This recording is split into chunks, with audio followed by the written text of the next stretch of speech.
Salut tout le monde, on se retrouve sur Italie pour faire ensemble des recettes traditionnelles italiennes. Aujourd'hui on part dans la région de Naples pour faire les pâtes à la tomate. Si tu as des questions, mets-les en commentaire et n'oublie pas de liker la vidéo. Pour cette recette, nous avons besoin de 220 g de spaghettis, de tomates pelées, de parmesan, de sel, de poivre, d'huile d'olive, de basilic et d'un peu d'ail. Nous commençons par préparer notre sauce tomate.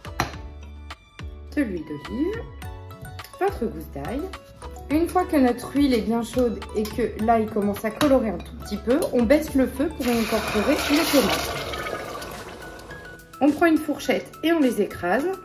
Alors ça, c'est pas obligatoire. Si tu préfères une sauce lisse, tu mixes. Une fois nos tomates écrasées, on augmente le feu.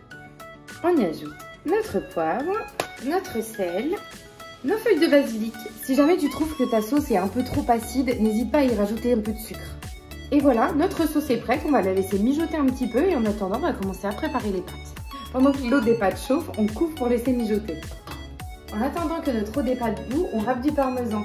Ça ne fait pas partie de la recette originale, mais moi c'est quelque chose que j'aime bien, donc après tu fais comme tu veux. On sale des pâtes, on y ajoute les spaghettis. Comme d'habitude, prends des pâtes cuisson longue. Tu verses la sauce dans ta poêle, tu retires la gousse d'ail. On remue régulièrement. Une fois que nos pâtes sont arrivées à peu près à mi-cuisson, on les incorpore à notre sauce. Nos spaghettis vont finir de cuire dans la poêle. On n'hésite pas à y ajouter un petit peu d'eau de cuisson en cas de besoin. On remue régulièrement jusqu'à la fin de la cuisson de nos pâtes.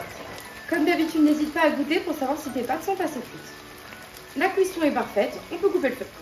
Tu ajoutes ton parmesan précédemment râpé. Le parmesan, l'amidon des pâtes et la sauce tomate vont donner un goût à tes pâtes succulentes. Nos pâtes sont prêtes, il n'y a plus qu'à dresser.